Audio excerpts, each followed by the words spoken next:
Contraponto Profano.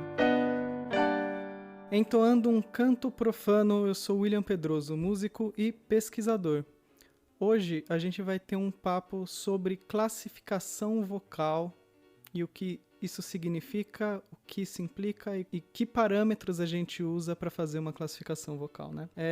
Primeiramente eu queria lembrar para todos que no texto que vem no feed do podcast vai ter uma playlist no YouTube com todos os exemplos que a gente vai dar daqui em diante, tá? Comigo hoje eu tenho aqui o professor doutor Fábio Miguel. Boa noite, professor, e por favor, conta pra gente um pouco quem o senhor é. Boa noite, William. Boa noite a todos que estão vão ouvir essa gravação. Eu sou Fábio Miguel, sou professor de música na área de voz no Instituto de Artes da Unesp desde 2008. Eu sou regente coral, cantor e professor. Então, a gente tem essa preocupação na música erudita de classificar por uma facilitação, às vezes, de tentar dispor as pessoas com alguma agilidade para cantar profissionalmente, né? Você concorda com isso? Não? A gente talvez possa pensar um pouco no nascedouro da questão da classificação vocal. A classificação vocal, ela vem no século XVII com a ópera. A ópera, os papéis de ópera vão trazer, no contexto da música erudita, a questão da necessidade de uma classificação vocal. Em períodos anteriores, você não tinha essa preocupação com classificação vocal. Tanto é que em alguns autores falava assim, eu canto de soprano, eu canto de tenor. Não, eu sou soprano, eu sou tenor. Então, a classificação ela é uma tentativa de agrupar as vozes meio que por similaridades e contrastes. Mas há muitas vozes que fogem um pouco dessa nomenclatura, né? Foge um pouco dessa nomenclatura. Então, uma coisa que vai resolver muito nessa questão da classificação vocal são justamente uma necessidade de você ter repertório que se enquadre nas características da sua voz. E também, obviamente, seja um repertório que não lhe traga prejuízos à saúde vocal. Então, na realidade, quando se começa a fazer repertório, e de maneira bastante séria e estudar repertório, é que a pessoa, então, vai ter condições de perceber para onde a voz dela melhor se adequa. Se é numa região aguda, se é numa região média, se é numa região grave. Então, basicamente, assim, a gente, a partir de uma técnica de a gente separar as coisas de um ponto de vista de composição, então tinha um monte de nomes, por exemplo, até o barroco, de formas de chamar as vozes, né, mas que não necessariamente estavam falando de classificação vocal, né? Exato. Então, na música da Renascença, por exemplo, você chama uma voz de contralto não significava que eu ia ser uma mulher cantando, por exemplo, né? Não necessariamente. Exato. Então, daí, com o passar dos anos, isso vai afunilando para um lado de falar de vozes específicas, inclusive dentro dos gêneros dos indivíduos, né? Sim. Exatamente. Então, aí você chega a uma possibilidade de classificação em que, assim, nas vozes masculinas, você tem o tenor, o barítono e o baixo. O tenor é a voz mais aguda, o barítono é a voz intermediária e o baixo, como já falamos. Nas vozes femininas, você tem o soprano, o mezzo-soprano ou meio-soprano e o contralto. o soprano é a voz mais aguda, o mezzo-soprano é a voz intermediária e o contralto é a voz mais grave. E nem vou falar aqui nesse momento da questão do contratenor, que é uma outra classificação vocal, que inclusive nos dias de hoje está bastante em voga. Vocês podem encontrar no YouTube diferentes gravações com diferentes contratenores que são vozes masculinas cantando numa região que seria considerado da região da voz feminina, ou na região de soprano, ou na região de mezzo. Por exemplo, só para deixar uma referência para quem tiver curiosidade, aquele contratenor francês Philippe Jaruski, por exemplo, vocês encontram muita gravação dele, é um exemplo de voz de contratenor, saindo um pouco dessa nomenclatura anterior que eu falei de soprano, mezzo e contralto, tenor, barítono e baixo. Mas a ópera vai trazer, dentro dessas classificações das vozes femininas e masculinas, também uma necessidade de subclassificação, que tem a ver com os papéis da ópera. Isso não é muito utilizado em outros contextos musicais, mas é uma coisa específica da ópera. E aí a gente pode pensar em alguns pontos para ajudar a pensar a classificação vocal, porque a classificação vocal ela vai mudando a perspectiva de acordo com o passar do tempo.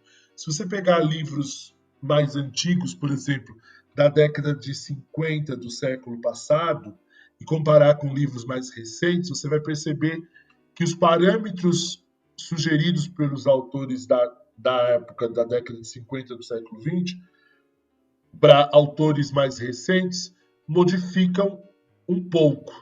Mas sem entrar muito nesse detalhe, a gente pode, de maneira geral, sintetizar os parâmetros da classificação vocal basicamente em seis pontos que a gente pode cercar para observar uma voz, né?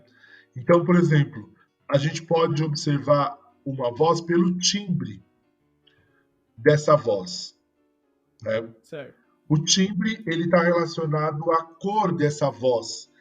A gente fala, o timbre dá para ser definido como do ponto de vista mais acústico, mas aqui vamos falar um pouco mais subjetivamente, então tratando o timbre como a cor. É aquele elemento que você ouve a voz de uma pessoa, você mesmo sem vê-la, você sabe que é A, B, C, se você já conhece essa pessoa. Ou quando você ouve uma voz que você nunca ouviu, você fala assim, nossa, essa voz é diferente. Então, esse é o timbre, essa peculiaridade que traz essa característica. Sim, Outro que daí, parâmetro que... Só deixa eu tentar fazer um comentário. Isso é cultural ou é uma coisa que você acha que é uma coisa fisiológica que você percebe de cada voz? Ou é uma junção das duas coisas? Como que você entende isso? Então, essa questão do timbre, ela vai variar dentro da percepção dos diversos estilos e gêneros de canto. Inclusive, essa observação que você coloca é bem interessante, porque tem um autor que eu gosto muito, que é o Richard Miller, tem um livro dele chamado National Schools of Singing, que ele trata das escolas inglesas, francesas e germânicas e italiana de canto. E no preâmbulo do livro, ele dá uma fala de que a classificação vocal, a despeito da natureza de cada país, de cada cultura, está ligado a preferências culturais. Então, eu diria que existe uma questão, digamos, que é da natureza da voz de cada indivíduo, mas existem fatores culturais. E nesse sentido, eu me lembro de um relato da Silvia Sobreira, no livro Desafinação Vocal, falando de como o Milton Nascimento foi, no início, quando ele começou lá em Minas Gerais, em alguns conservatórios, ele, de certa maneira, curiosamente, foi rejeitado vocalmente porque achavam ele desafinado. Mas na realidade é porque ele tinha um timbre que talvez não fosse um timbre que as pessoas estivessem acostumadas a ouvir. Então, por isso que eu enfatizo essa questão. Existe, então, esse aspecto cultural também, além do aspecto próprio de cada indivíduo em relação ao timbre. Então, culturalmente, tem um tipo de adequação vocal de cada classificação, né? Que é esperada socialmente, né? Mas isso também acaba colidindo um pouco com a coisa da fisiologia, do formato de crânio, etc., de como a ressonância da pessoa acaba encontrando um caminho que seja mais saudável para a voz dela. Exato. Você citou um elemento aí bem interessante que eu gosto, você falou formato de crânio. Tem um vídeo antigo no YouTube com a Jessie Norman e a Kathleen Battle cantando, é um concerto de Negro Spirituals que elas fazem com aquele maestro James Levine. E é interessante que tem uma das canções que as duas cantam a mesma melodia antes de fazer o dueto, e aí fica muito nítido, porque, por exemplo, a Jessie Norman era uma cantora também negra, que tinha um trato vocal característico no sentido de um tamanho, uma boca maior, uns zigomáticos mais protuberantes. Então, a estrutura de ressonância dela privilegiava o timbre característico que ela tinha. Ao contrário, por exemplo, a Kathleen Battle, também uma cantora negra, mas com um outro trato vocal. Então, aí você vê duas sopranos, ambas são sopranos, mas com características de timbres bem diferentes. Então, às vezes, mesmo as duas são socialmente escutadas como soprano, as duas trabalham desse jeito, mas ainda assim tem bastante variação dentro de uma própria de uma classificação, né? Isso. Elas são escutadas como soprano porque elas estão dentro um gênero musical chamado canto lírico, que tem essa prerrogativa de classificar. Agora, por exemplo, se você ouvisse uma cantora da música popular, por exemplo, vamos pensar na TT Espíndola, uma cantora das antigas da música popular que tem uma voz agudíssima, mas não necessariamente nesse contexto não teria uma preocupação de rotulá-la, por exemplo, como soprano. Mas diria assim, ela tem uma voz muito aguda, mais aguda parece do que normalmente se ouve na música popular, né? Às vezes ouve um cantor popular, você chuta mais ou menos com a classificação dele, mas é difícil de ter certeza até ele cantar o repertório que, na verdade, precisa dessa classificação, né? Sim, né? Então existe essa questão cultural e fisiológica, digamos assim. Tá bom. E daí, esse é o primeiro parâmetro que você falou que é interessante de observar, né? Qual que seria o segundo? Isso. O segundo parâmetro seria a tessitura. A tessitura seria aquela região, aquela quantidade de notas que uma voz tem e que a gente emite confortavelmente. É diferente de extensão. Extensão envolve os limites da nossa voz do ponto de vista da nota mais grave até a nota mais aguda. Então, esses pontos nem sempre são considerados pontos confortáveis da voz. Eu diria que a tessitura é um subconjunto dessa extensão. Então, é aquela região onde você vê que a voz tem mais brilho, tem maior rentabilidade, maior conforto. Então, esse seria, por exemplo, a tessitura. Essa ordem que eu estou sugerindo é uma ordem que, na realidade, eu particularmente penso a partir de vários autores, porque se a gente fosse fazer um histórico das possibilidades dos autores, a gente vai ver que, por exemplo, tem autores que levam em conta a extensão e a tessitura em primeiro plano e o timbre depois. Porque eu geralmente não considero a extensão e tessitura em primeiro lugar, porque o que acontece? Às vezes você tem uma voz que tem uma tessitura e uma extensão X, mas o timbre dela é característico. Por exemplo, vou ser mais específico. Você pode ter uma voz que cante num dado momento, de uma dada circunstância, por razões técnicas, desenvolvimento técnico, cante, por exemplo, de Dó3 a Dó4. Né? Mas aí você percebe que o timbre dela, caracteristicamente, é um timbre de voz mais agudo. O que está acontecendo ali, talvez a tessitura esteja um pouco encurtada por razões técnicas. Se houver um trabalho de trabalhar o acesso à região que lhe for mais favorável, por exemplo, no caso, se a voz tem um timbre caracteristicamente agudo, essa voz vai despontar com um trabalho técnico.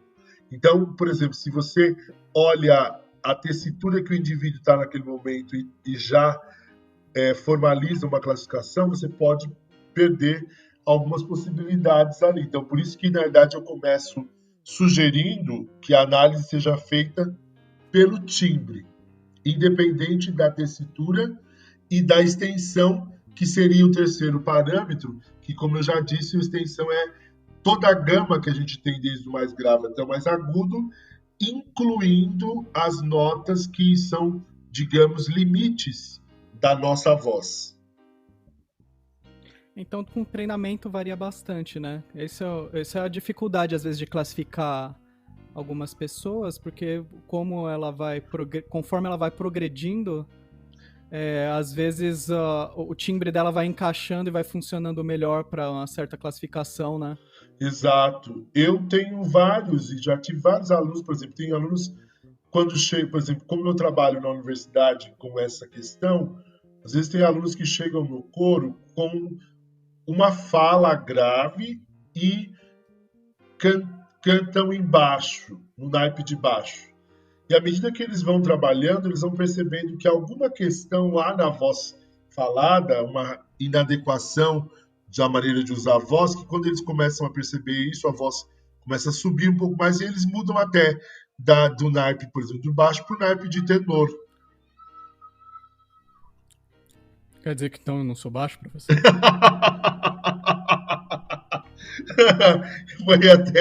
Foi até interessante essa voz. Não, mas mesmo. Você vê, tem vários colegas que chegam classificados errados, às vezes de canta num coro que. Às vezes o coro precisava muito Exato. daquela pessoa cantando de barítono, e daí você coloca um tenor pra cantar de barítono, porque o cara dá conta e não. Às vezes o repertório, pela limitação do repertório de determinados coros, dá pra fazer, né? Dá pra sustentar Sim. até certo ponto, né? Às vezes acontece, você tocou num ponto interessante. Às vezes em coros amadores, mesmo nos coros da universidade, eu mesmo faço muito isso. Por exemplo, várias moças que têm uma voz, às vezes, um pouco mais encorpada na região central, eu as coloco para cantar, por exemplo, no naipe de contralto, quando a linha de contralto não é uma linha muito grave e nem que exige muito volume do grave, ou seja, que não prejudique. Então, essas moças, por exemplo, acabam utilizando sua voz também, embora muitas delas são sopranos, mas cantam. E, em geral, também outro ponto que você me fez lembrar é que nós, como regente, você sabe disso, acabamos desenvolvendo. Alguns acham isso até, depende do pessoal da área de algumas outras áreas, acham isso não muito interessante, mas a gente acaba desenvolvendo uma flexibilidade, porque a gente tem que dar exemplos, assim, no contexto, quando a gente está no contexto coral, né? Para o naipe de soprano, para o naipe de tenor, para o naipe de baixo, então a voz ela vai criando também essa flexibilidade. Eu vejo muitos regentes que têm essa flexibilidade de perpassar por outros naipes para ajudar os seus cantores. Então, às vezes, já pela sensação de esforço da região da voz falada da pessoa, dá para mais ou menos intuir qual é o naipe, né? Ah, sim. Aliás, tô falando esses 6 parâmetros, mas na verdade, assim, pensando num contexto, digamos, coral, eu sempre começo observando a voz falada da pessoa. Então a pessoa vem conversar com você, vem falar, eu sou fulano de tal, gostaria de cantar no coro, você já vai observando. Obviamente, você tem que perceber que naquele dia alguma alteração não está acontecendo. Por exemplo, se a pessoa não está gripada, se a pessoa não está com rinite, sinusite atacada, que são enfermidades que acabam alterando a ressonância da voz. Então, nessas ocasiões, não é interessante você fazer uma avaliação vocal. Mas se a voz está... Agora, eu considero, na realidade, o 6º parâmetro é a voz falada. É o último dos parâmetros.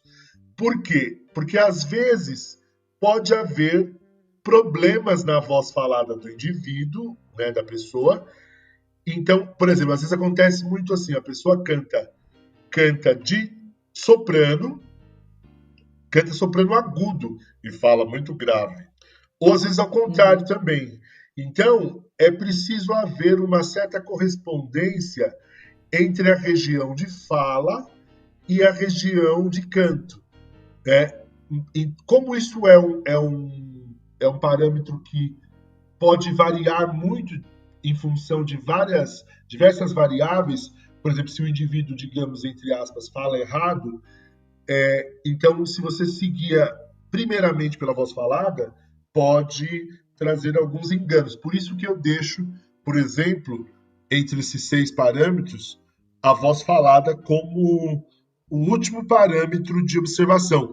E aí um detalhe, autores mais antigos nem colocavam, por exemplo, a observação da voz falada. Na verdade, esses parâmetros vão ser colocados ou no futuro por fonoaudiólogos, que começam a estudar a voz cantada e essa questão da classificação vocal, ou por professores de canto que também eram fonoaudiólogos. Por exemplo, eu me lembro aqui de passagem de um livro da Claire Danville, que foi uma professora francesa e cantora, e também era fonoaudióloga. Então, ela, por exemplo, no livro dela, fala da voz falada, mas não é um parâmetro comum de você encontrar em livros, por exemplo, do início do século XX.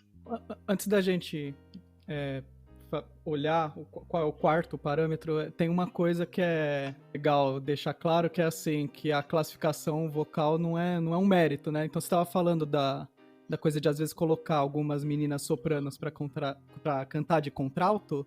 Algumas meninas se ofendem nos coros que o senhor trabalha? Isso acontece às vezes, já aconteceu, papel menor, já aconteceu mais antigamente, por exemplo, em coros de igreja, quando eu trabalhava mais acirradamente em coros de igreja, quando você, por alguma necessidade, fazia esse tipo de adequação, algumas pessoas se sentiam diminuídas, porque o soprano era a voz aguda. Então, por exemplo, às vezes em coro de igreja acontecia muito dessa adequação, porque até o indivíduo, a moça, no caso, não estava...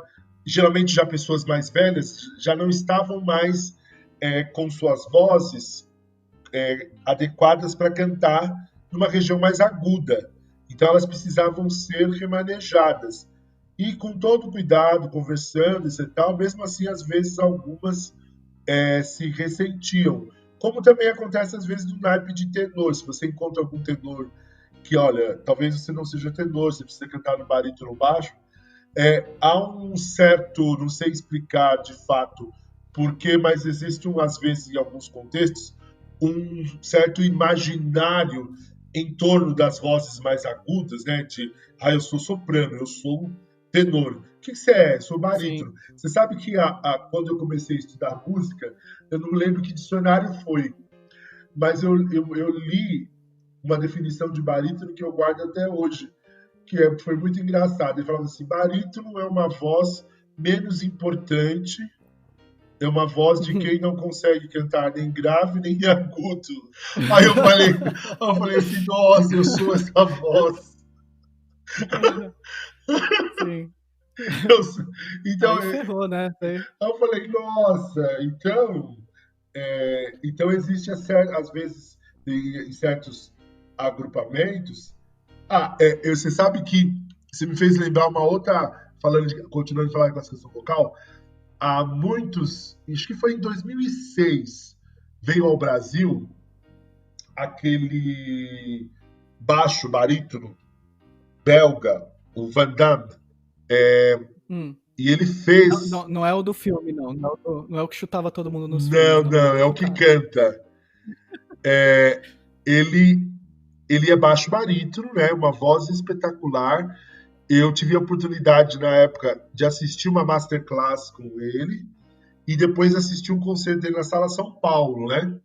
E ele fez um repertório refinadíssimo, assim, de chanson, basicamente música francesa, né? E você sabe que saindo no estacionamento, eu ouvi duas pessoas conversando, né, assim, sabe, saindo assim. Aí o rapaz perguntou pro outro: você gostou do concerto? Ah, gostei, mas ele não cantou La Donne Mobile? Ah, sim. É, É pra provar que. então, assim, Essas a músicas pra pessoa, provar que. por exemplo, se tivesse a mesma coisa também, eu me lembro que eu acho que foi o ano retrasado que o Jonas Kaufmann veio ao Brasil, que eu assisti um concerto dele. E o Jonas Kaufmann é um tenor lírico espinto, uma voz pesada, né? E ele fez O Spinta já é uma subclassificação, né? uma subclassificação. O espinto vem do verbo spingere, do italiano, que é fazer com força. Ele é uma voz escura, volumosa.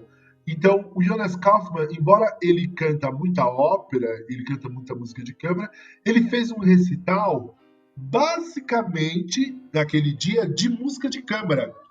E eu senti que o público ficou meio incomodado. Inclusive, na hora só no bis, ele cantou uma área de ópera, Recôndita Harmonia. E o público, teve um senhor do lado que começou a gritar assim: Nessun dorma, Nessun dorma. Eu falei: quase quem vai dormir agora é o senhor. Porque, assim, ou seja, o imaginário, você ouve um tenor de ópera nos vídeos do YouTube, e quando você quer ouvir, por mais que ele te ofereça a nata do repertório, não que eu estou dizendo que ópera não seja nata, não estou dizendo que não é um juízo de valor, mas ele mostrou outras possibilidades e as pessoas, então existe um certo imaginário às vezes, né, em torno de algumas vozes, somente em torno de tenor e eu diria, Sim. para se apropriar um pouco da fala do Adorno, um certo fetiche em torno de tenor e soprano, que eu não vejo muito, por exemplo, em torno das vozes mais barítonos e mezzo-sopranos, por exemplo. Isso aí talvez tenha sido um pouco por causa do jeito que a indústria fonográfica funcionou, assim, sei lá, da década de 50 pra frente. Mas isso Exato, aí eu acho que já são outros debates, né? sim, Mas sempre tem o cara que se você tenta explicar, é complicado você tentar falar pra ele que você é tenor, porque ele já vai esperar que você cante alguma coisa uma Nessun Dorma da vida, assim, e sua voz às vezes não é pra isso, né? Às vezes a exato, leveza da voz não funciona pro repertório, né? exato. O que não te faz menos tenor, né? Sim. Então, primeiro você tinha falado do timbre, em segundo lugar a tessitura, que é importante, em terceiro a extensão, e qual que é o quarto? O quarto é o que a gente chama de notas de passagem ou notas de quebra. Toda voz ela tem notas, regiões onde ela passa por alguns ajustes para a gente continuar a emissão. Essas regiões elas são percebidas por uma mudança de timbre, né? Por exemplo, se eu faço assim, ah, tem uma mudança de timbre aqui, né? Não tá.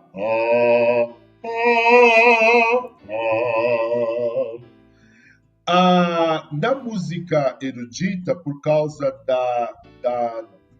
do bel canto, trabalha-se com essa prerrogativa de você trabalhar uma técnica para esconder as notas de passagem. Mas toda voz, seja ela treinada ou não, tem notas de passagem da região grave para a região média e da região média para a região aguda e do agudo para o superagudo. E também é possível encontrar algumas outras notas de passagem dentro do grave, dentro do médio, dentro do agudo e do superagudo. E essas notas, como eu disse, toda voz tem. Na técnica do canto lírico, que faz prerrogativa do bel canto, vai trabalhar com a ideia de esconder essas passagens. Muitas vezes, no canto popular, essas passagens, por exemplo, elas são utilizadas, inclusive, como recurso expressivo. Então, você examinar aonde é que determinadas vozes fazem alguns ajustes para continuar a emissão, é interessante observar. Por que eu deixo esse parâmetro em quarto lugar? Porque algumas pessoas, mesmo às vezes intuitivamente, manipulam, modificam essas notas de passagem, dando outros efeitos na voz. Isso é por causa da musculatura da pessoa? É porque ela não está cantando adequadamente? O que define isso exatamente, essa passagenzinha? O que você acha? Ela pode ser condicionada por os movimentos da musculatura intrínseca da laringe, que é a musculatura de dentro, né, que faz as pregas vocais abrirem, fecharem, encurtarem, e também pode ser corroborada por fatores de controle ressonantal, né? Então, por exemplo, no canto lírico, a gente, para esconder as passagens, a gente vai fazer o que a gente chama de cobertura, ou como se chama na técnica italiana, de raccordo. Para você mover essa nota de quebra ou identificar a nota de quebra, como tem uma série de fatores, não dá sempre para identificar esses fatores todos, por exemplo, numa escuta só. Exato. Porque às vezes a pessoa tá camuflando para ajudar por no exemplo, assim. E nessas notas de passagem também, além dessa mudança timbrística, geralmente são lugares onde a gente pode sentir uma certa oscilação na afinação da pessoa, né? Você também pode sentir, dependendo da vogal que a pessoa está utilizando,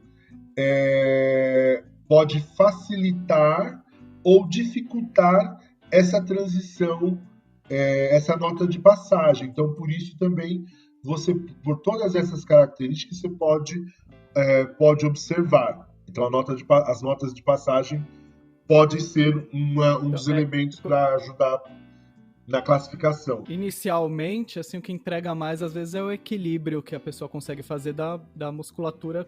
Exato. Para testar, tentar, quando tá com aluno, assim, às vezes propõe, assim, o exercício com várias vogais, daí o cara acaba ajustando a ressonância e a fonte fica preservada geralmente do mesmo jeito, e daí acaba entregando dando dicas, Isso. Né? De onde que tá a nota de quebra de fato da pessoa. Essa característica pode ser um elemento, mas como eu disse, eu particularmente não me fio em primeiro lugar como uma questão assim, primeira, não é central. Sim, central. Não é central, né? Porque até porque é remediável, né? É uma das coisas mais remediáveis, assim, de e como eu falei, de por equilíbrio exemplo, de musculatura mesmo, né? No canto popular, por exemplo, você não vai se preocupar com essa questão de igualar a voz em toda a extensão vocal. Por exemplo, a gente vê cada vez mais comum na música, principalmente na música pop americana, nos dias de hoje, o uso do falsete, e que traz uma quebra de registro e uma quebra vocal bastante peculiar e que é utilizado como um recurso estético e expressivo, né? Então, por exemplo, às vezes a pessoa canta uma nota com a voz mais plena e quando sobe para o agudo, por exemplo, se, igual você faz.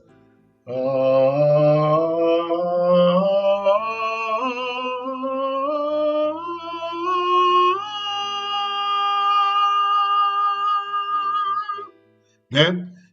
Se bem que assim, o que eu fiz aqui eu caracterizaria como meio que um falsetone, que não é uma voz plena, nem uma voz de falsete, que aliás é um recurso muito utilizado na música erudita também, né? Mas então Uhum. Não é exatamente questão de ser encorpado ou isso, não, né? Mas é o tipo de equilíbrio muscular que está sendo exato. usado. Aliás, eu deixo recomendado para quem tiver interesse, tem um vídeo muito interessante no YouTube sobre passaggio, é assim como se chama no italiano, com o Jonas Kaufmann e aquele maestro Papano. O Jonas Kaufmann, o Papano está entrevistando o Jonas Kaufmann sobre essa questão de como ele lida com a passagem, né? E ele está ilustrando naquela área da ópera Celeste Aida, justamente no final, um trono vicino al sol, um trono vicino al sol. Na verdade, deixa eu pegar o tom, que o arpejo é. Um trono vicino al sol, um trono. Ele faz esse arpejo de si bemol, e aí ele mostra como é que ele faz. Si, ra, fá, para chegar no sol, né? E aí ele mostra o que é esse passaggio, que é justamente cobrir para poder fazer o si bemol coberto e não aberto. Então a nota de passagem seria justamente assim, onde é que a voz, você sente que é aquele degrau que se você der um passo em falso, há comprometimento do timbre, da qualidade do timbre, da afinação, fica difícil, às vezes, dependendo por exemplo, da vogal, fica difícil, às vezes, fazer diferenças muito latentes de dinâmica. E apesar de dar para aprender a manipular isso não é uma coisa que some com a maturidade, né? Vai estar sempre ali, mas você aprende exatamente onde você vai pisar, né? Exatamente. Uma coisa de autoconhecimento e tal. Que leva bastante tempo, às vezes é a vida toda. A vida, né? como eu digo, a vida toda mais 6 meses. O quinto parâmetro seria os aspectos físicos do indivíduo. Os livros mais antigos, da década de 40, 50, até 60 do século passado, muitos nem consideravam a questão dos aspectos físicos. Os aspectos físicos também, eles começam a entrar como parâmetro com os fonoaudiólogos e os professores mais... porque também, a toda regra, a exceção. O que quer dizer o aspecto físico? De maneira geral, como eu disse, toda regra, a exceção, indivíduos, por exemplo, altos, com pescoço alongado e laringe protuberante, tendem a ser indivíduos com vozes mais graves, porque um pescoço alongado tem uma laringe maior, tem pregas vocais maiores e mais espessas. Indivíduos com menor estatura, menos pescoço, laringe menor, são os indivíduos considerados de vozes agudas. E eu trago um exemplo, um contra-exemplo a essa questão. Aquele tenor inglês Ian Bostridge, para mim é um contra-exemplo a essa regra. Depois vocês olhem no YouTube, coloca lá Ian Bostridge e vejam e ouçam ele cantando. Ele é um tenor inglês, ele é alto, tem um pescoço alongado, laringe protuberante. No entanto, ele canta, né? William, você também conhece a voz, Sim. e ele tem todo o aspecto físico que a literatura menciona como seria de uma voz grave ou médio grave, mas ele canta de tenor. Sim, tenor super claro, Sim. né? Que, aliás, aí seria, só para aguçar a curiosidade, aí é que entra a questão das escolas de canto e das preferências culturais das escolas influenciando a classificação vocal. Eu diria que se o Ian Bostridge se ele fizesse uma outra escola, por exemplo, italiana ou alemã, talvez ele não cantasse de tenor. Eu falo isso, por exemplo, o lado baritonal dele aparece muito quando ele canta no ciclo Dichte Liebe, a sétima canção, Ich grolle nicht, que é uma canção em dó maior, que é a única que nos ciclos do Schubert, né? Não, do Schumann. É o Dichte Liebe. Isso. A Schumann. Dichte Liebe. A sétima canção, Ich grolle nicht. Se vocês ouvirem, lá nessa canção, aparece o lado baritonal dele com uma ressonância mais encorpada na região médio-grave. Toda vez que eu ouço ele cantando esse ciclo, quando chega nessa canção, eu falo assim, olha o barítono aí.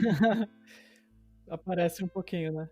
Mas como que o cara ele parece barítono quando ele canta em certas regiões, entrega, como que um cara canta saudável como tenor, fazendo coisas super agudas e ágeis como ele faz, assim, como que o cara se mantém durante a carreira dele toda? Sim. Olha, essa pergunta da Bojo, vou tentar sintetizar. Há muitos anos atrás, eu tive um colega, isso foi comprovado por meio de exames de nasofibrolaringoscopia. Ele tinha pregas vocais de barítono, em termos de comprimento e de espessura, só que ela não, fazendo os exames, que foi feito inclusive acompanhado por uma grande fonoaudióloga brasileira, especialista na área de voz, constatou-se que a prega vocal dele não vibrava em toda a extensão. E isso o favorecia de cantar de tenor. Então, o que pode acontecer? Isso é mais raro do que o segundo ponto que eu vou apontar daqui a pouco, mas pode acontecer por fatores de ordem fisiológica, o indivíduo, às vezes, tendo uma estrutura de uma determinada voz e acabar cantando outra. Não estou dizendo que esse seja o caso do Ian Bostridge. Agora, o que eu acho que é o caso mais do Ian Bostridge é o seguinte: ele é um tenor inglês que deve ter, provavelmente, ele é doutor em filosofia, né, e que tem uma carreira sólida como cantor.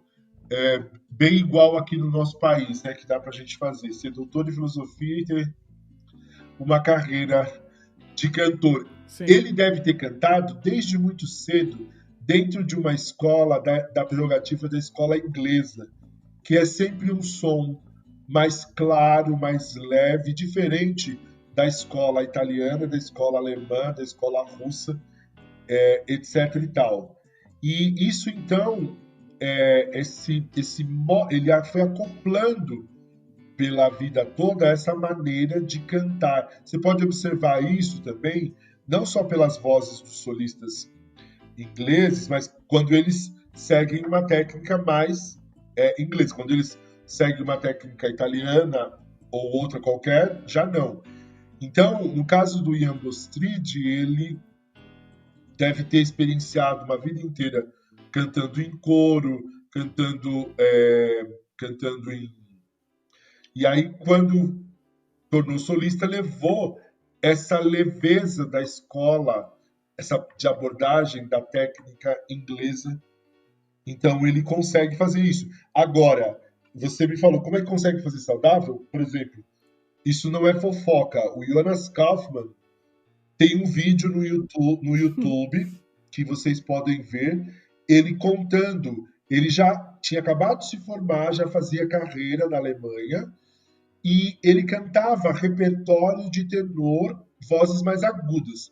Inclusive, vocês podem encontrar no YouTube ele cantando o Naura Amorosa do Mozart, que é uma ópera, um personagem que provavelmente hoje ele não faz mais cantando como tenor lírico espinto. E aí ele foi fazer com um coach, uma aula, etc. O cara falou para ele, olha, você não é tenor lírico nem tenor lírico ligeiro. Ou seja, você não é um tenor de voz aguda, você é um tenor de voz mais encorpada, mais pesada, você é um tenor lírico espinto.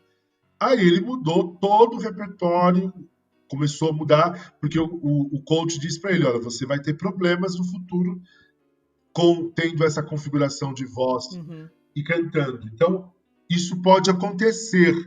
Então, por isso que uma técnica sólida, uma boa orientação, uma realização de repertório adequado, né? E, obviamente, por exemplo, dentro da técnica, vocês podem observar, isso ficaria para um outro detalhe, o Ian Bostrid, muito sabiamente, ele tem, digamos assim, com todos os respeitos, eu não estou falando do lado pejorativo, isso faz parte da técnica. Ele tem, como vários cantores ao longo da história, tem vários truques ali que ele trabalha para favorecer a emissão que ele tem. Isso eu falo, inclusive, com relação à maneira como ele concebe, às vezes, a dicção e a pronúncia em alguns idiomas que ele canta. Né? Isso é facilmente observável. Por exemplo, você pode observar isso nele quando ele canta o repertório em alemão, por exemplo. Isso já você não vê muito, obviamente, quando ele canta repertório da língua, que é a língua nativa dele, que é o inglês. Então, por esses fatores, pode ser, às vezes, por fator fisiológico, que é mais raro, mas pode ser por uma concepção da escola a qual a pessoa está atrelada. Às vezes, pelo estímulo na juventude também, a musculatura chega pronta na idade adulta, então é difícil de definir exatamente por que aquele sujeito consegue, quando alguns, às vezes, não teriam uma carreira saudável, né? É difícil, porque é super multifatorial, né? Exatamente. Então, os aspectos, a gente estava falando dos aspectos físicos, né? Então, eu coloco em quinto lugar porque também, como eu acabei de mostrar com o caso do Ian Bostrid, toda regra é exceção. Mas ela pode ser, eu diria então que seria um aspecto meio que aspectos secundários nessa classificação. E o último que a gente já até falou é a questão da voz falada. Observar a região em que a pessoa fala. Se o indivíduo não apresenta alterações nem problemas ao falar. Então, basicamente, esse seria parâmetros que a gente poderia se guiar. Obviamente que, por exemplo, eles têm que ser contextualizados na questão quando é pensado para o solo e quando é pensado para a questão do coro. Por exemplo, o que eu quero dizer com isso? Sim. Quando você pensa em questão solo, geralmente a tessitura da pessoa às vezes é maior ou muito maior do que uma tessitura de uma pessoa que está se dirigindo para um coro, né? Então, não que eu estou dizendo que uma pessoa do coro não possa ter uma tessitura é, grande ou semelhante ao de um solista, né? Então, essas diferenças. Outra coisa que você já apontou, que o fato que muitas vezes em contexto coral, a gente acaba colocando uma pessoa num determinado naipe pela necessidade que às vezes há. Então, o indivíduo ele fala um pouco mais grosso, mais grave, então, canta no baixo, Uhum. entendeu? E às vezes, e isso na verdade é uma questão que a gente tem que estar sempre atento no contexto coral, porque para você não, primeiro, não prejudicar a saúde vocal daquela pessoa, e você também não neutralizar a voz daquela pessoa. Se você coloca ela no naipe que ela não é, né? Então, fazer uma revisão contínua para que ela possa ser readequada, se necessário, em outros naipes. A gente tem todas essas vozes que foram comentadas, né, ao longo da conversa, assim, e às vezes comenta sobre uma subclassificação, né? Então, além de ter toda essa parte de essa linha de raciocínio que você colocou para fazer a classificação pelo timbre, pela tessitura, etc., depois ainda tem esse estágio de subclassificar a pessoa e achar qual é o nicho dela, né, dentro Exato. disso. Que daí já é muito mais complicado de se falar, né? Exige um monte de outras coisas, de outros parâmetros para chegar nisso, né? Na realidade, volto a dizer, a classificação e, consequentemente, a subclassificação vem em função da especificidade da ópera. E as vozes que tendem a ter mais subdivisão na classificação é a voz de soprano e de tenor. Por exemplo, contralto, como é uma voz rara, você não vai encontrar com subdivisões no contralto. Por exemplo, dizendo de maneira sintética, você pode ter, obviamente, essas subclassificações, que seriam um assunto para um outro momento, elas podem mudar de acordo com a escola de canto. Pensando na escola de canto italiana, você tem, por exemplo, na escola de canto italiano, soprano leggero, lírico leggero, lírico spinto ou dramático. De maneira sintética, dizendo assim, dessa ordem que eu falei, do ligeiro até o dramático, vamos pensar em cor, em timbre. Você está caminhando do ligeiro, da voz mais aguda, para a voz mais grave dentro do soprano e mais encorpada, que é o soprano dramático. Então, ligeiro, lírico, lírico spinto e dramático. Por exemplo, contralto não tem subclassificação, porque é uma voz rara. Contralto é contralto. Tenor, você também tem, dentro da prerrogativa da escola italiana, uma subclassificação semelhante à que eu falei do soprano. Tenor ligeiro, lírico spinto e dramático. Né? Por exemplo, meio soprano, você pode ter meio soprano coloratura, meio soprano lírico, meio soprano dramático. Você vê que o meio soprano tem já algumas subclassificações, mas não tantas quanto tem o soprano. Mesma coisa, por exemplo, barítono, você pode ter um barítono lírico, um barítono dramático, um barítono verdiano, que é próprio para o teatro musical de Verdi. Baixo, você pode ter um baixo cantante, um baixo bufo, um baixo profundo. E não é que as vozes de contralto, por exemplo, sejam uniformes e não sejam diferentes entre si. não tem necessidade muito de E- subclassificar também, exato, né? Não tem muita demanda para isso, né? exato. Então, e é porque é uma classificação. Eu brinco com os alunos, às vezes ficam bravos. Fala, no Brasil não existe contralto. No Brasil a gente tem um monte de soprano e de tenor, né? E Uhum. poucas vozes graves. Inclusive, quando as vozes graves aparecem, elas, você falou no começo, né, do mercado, as vozes graves se dão muito bem no mercado porque a Sim. concorrência é, é É. muito melhor, Menor, né? menor. Uma sugestão que eu deixo para as pessoas ouvirem dessa voz tão rara é de duas contraltos inglesas do início do século XX. Uma é a Kathleen Ferrier e a outra é a Clara Butt. A Clara Butt, inclusive, o Uhum. compositor Elgar, inglês, fez um ciclo de canções chamado Sia Pictures, exclusivamente para a voz dela.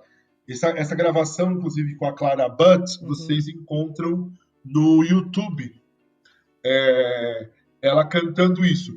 E quando vocês ouvirem, vocês vão perceber que não é nem que, em termos absolutos, você tenha uma melodia escrita na região, uma região super grave. Se eu não estiver enganado, se estiver me lembrando bem, a nota mais aguda dessa canção inicial é um si, mas a maneira como a Clara Butt Hum. acessa esse si é um si com corpo, com tônus, com energia, com massa sonora, que geralmente uma voz de soprano ou mesmo de meio soprano não vai ter. Assim como, por exemplo, a Cecilia Bartoli, ela é classificada como mezzo-soprano Aham. coloratura. Ela tem mi bemol agudo, que às vezes sopranos não têm esse mi bemol. Eu brinco sempre que a Cecilia Bartoli, Sim. a mãe dela, que foi a primeira professora dela, a fez cantar de mezzo-soprano porque ela ia ganhar mais dinheiro cantando de mezzo-soprano coloratura do que de soprano, porque você vê, às vezes você fala assim, não, ela é soprano, né? Então, às vezes acontece isso também, algumas pessoas Aham. acabam meio que escolhendo, depois de aulas, de fazer repertórios, de cantar para várias pessoas, aonde é que terreno que ela vai fixar sua voz, em que naipe. Por conforto físico, conforto emocional, às vezes também, né? De como a pessoa se escuta também. E um pouco de mercado, né? Fatalmente. Não, essa questão do mercado você tem, e ainda mais agora no século XXI. Tem vários sites de agenciamento de cantores norte-americanos, europeus, etc. e tal, que você vê bem nitidamente essa questão mercadológica no meio da arte, né? Tanto é que, Aham. por exemplo, Que acaba. acaba criando alguns Pode falar. rótulos, etc e tal. Eu me lembro, há muitos anos atrás, Sim. aquela cantora que eu até tive a oportunidade de vê-la muitos anos atrás, numa sala São Paulo, Deborah Voigt, uma soprano inglesa, mas não sei nem se ela parou de cantar, mas a notícia que eu tive é que quando ela completou 100 quilos, ela foi mandada embora do teatro, porque não Ô, louco. atendia ao Aham. biotipo do que é. Por exemplo, se você olhar os cantores e cantoras, são todas, do ponto de vista físico, os mais a beleza está em primeiro plano, que é a questão da visualidade do século Aham. XXI, chegando na voz também, né? Daí já é um campo maior ainda É, para conversar, né? De como a pessoa está colocada socialmente. sim. E daí, assim, não vou nem entrar assim em questão, por exemplo, de classificação, as classificações que são mais raras ainda, assim, por exemplo, de colocar homens que cantam contralto ou soprano, ou mulheres que fazem tenor e barítono, né? Que é a possibilidade, mas aqui não acabam que acabam ocorrendo muito Sim, menos, né? Então acho que era legal falar num outro momento, né? Mas tem isso exato. também, né? E que quando a gente escuta música popular, às vezes não tem sentido falar qual é a classificação dos colegas, né? Quando eles estão cantando. Não porque não haja classificação, mas porque quando você está microfonado, essa classificação pode ser alterada. Tipo, num contexto de teatro musical, você tem algumas subclassificações que funcionam, assim, por exemplo, de tenor microfonado, que você consegue mostrar grave, né? Mesmo que se fosse numa situação sem microfone, aquele grave não fosse Exato. funcionar, né? Mas ele acaba funcionando quando você está microfonado. Ou, por exemplo, sei lá, você pega cantores como Ney Matogrosso, assim, que é um tipo de um contratenor moderno, alguma coisa assim, e que na música popular brasileira tem vários, né? Exato. Até recentemente tem vários, assim, que cantam com vozes bastante femininas. E até o Ney falava, tem entrevistas do Ney que ele fala que quando ele cantava, assim, ele entrava em parafuso e falava, meu, não sei bem o que eu sou, que voz é essa que tá saindo, porque as pessoas ficam confusas quando cantam, né? Mas nesse contexto de música popular, não faz sentido a classificação, né? Daí, se ele fosse cantar um repertório de concerto, daí vai saber como ia ser Sim, colocado, né, cara desses. exatamente. Na música popular, a preocupação que pode girar em torno é perceber assim, uma voz aguda, uma voz não média e uma voz grave. Basicamente, Uhum, se pensa, em geral, em torno desses três blocos.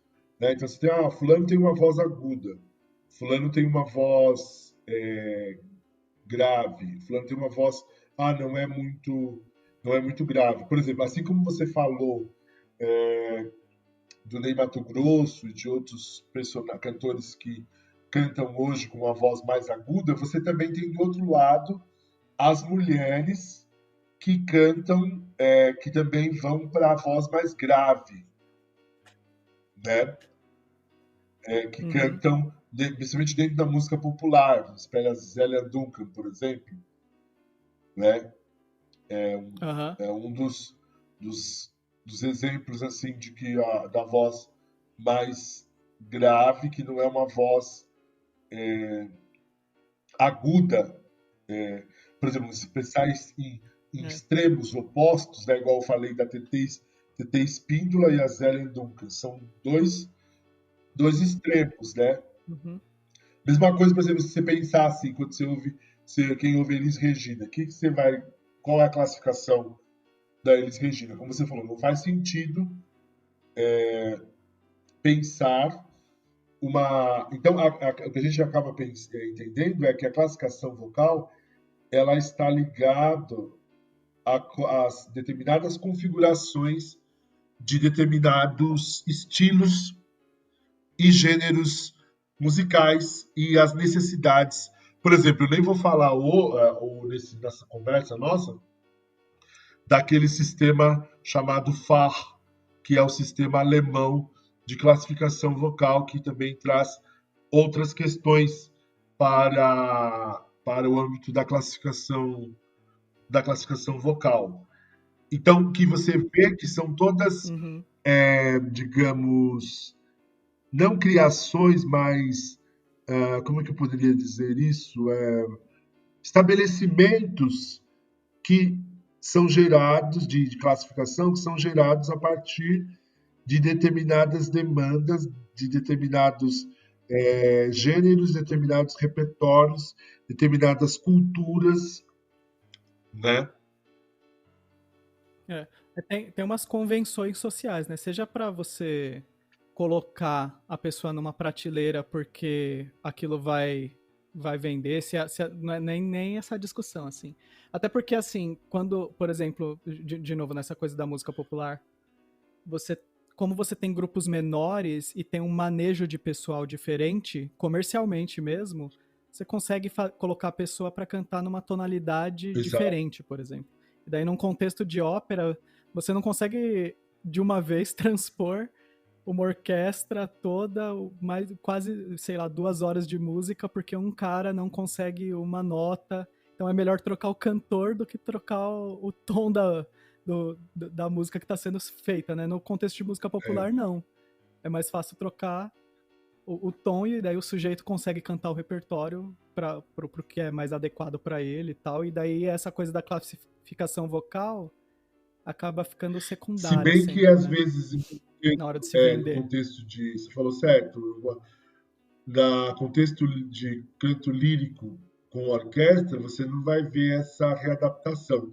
Mas quando às vezes o cantor canta a área em concerto, principalmente com piano, às vezes você ouve o cantor cantando a área mais grave, por exemplo. É mais raro Aham. do que acontece na música popular, mas isso acontece muito na música erudita, na música de câmara. Por exemplo, como eu acabei de falar, o Dichterliebe, você tem a tonalidade, por exemplo, isso eu estou falando do Dichterliebe, mas tem vários outros ciclos que acontece a mesma coisa. Você tem o livro para voz aguda, para voz média e para voz grave, para justamente dar Uhum. possibilidade da pessoa cantar dentro do que se pensa do que é uma sonoridade de música de câmara, para que também não soe operístico, né, na música de câmara. Então você tem essa possibilidade de ter os álbuns em diferentes tonalidades para adequar a voz da pessoa, né? Aham. Então, acho que era legal a gente já ir finalizando, porque o papo é É, super sem fim, né? Por todas as coisas de controvérsias que tem, de coisas que dá para discutir no sim. meio, né? Vai ficando super sem fim, né? Então, professor doutor Fábio Miguel, me fala como que as pessoas podem te encontrar depois que elas ouvirem esse podcast. Olha, eu fui obrigado a fazer um Instagram. Então eu tenho um Instagram, @Fábio Miguel Músico. Vocês me encontram no Instagram. Aham. Eu não tenho Face, por enquanto, porque eu me recuso a ter Face, mas no Instagram eu tenho. E também pelo meu e-mail institucional, fabio.miguel@unesp, Aham. Unesp, vocês, Ponto .br, .br, né? vocês podem também me encontrar. E também aproveitando aqui, se me permite a oportunidade de convidar as pessoas para o nosso grupo, William. Estamos Ah, sim, fazendo, o lógico. William e eu fazemos parte do mesmo grupo de estudo e pesquisa em voz, e nessa quarentena nós estamos com uma parte da reunião aberta às pessoas. Toda semana sai no Instagram e no Face o que vai Uhum. rolar na reunião daquela semana e o link da reunião também lá. É só pegar o link, que se quiser participar da reunião que acontece às quartas-feiras de cada semana, a partir das 4h30. É o E GPVosia, né? Que é um grupo de estudo, pesquisa e prática de voz do Instituto de Artes da Unesp. exato. Tem um monte de.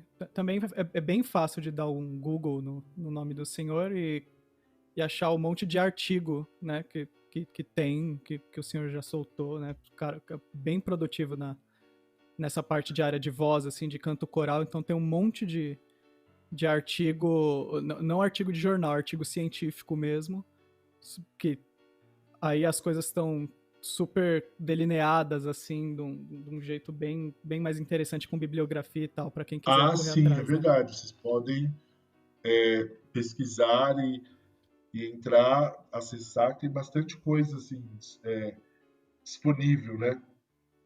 E hoje também tem muitos livros, às vezes, disponíveis, às vezes da bibliografia que eu coloco, que estão disponíveis, às vezes até já em PDF, e então as pessoas conseguem acessar. Então é isso, professor. Daí, numa próxima, a gente vai Ok, destrinchando o resto aí, as coisas que a gente foi tangenciando no meio da legal. conversa, né? Muito obrigado pela. Meu, muito obrigado, professor.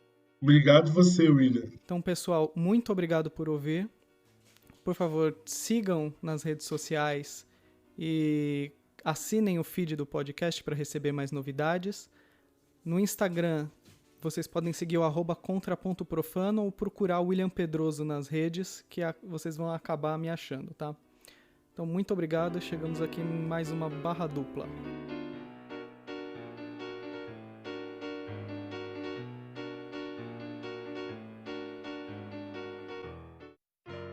Você ouviu Contraponto Profano.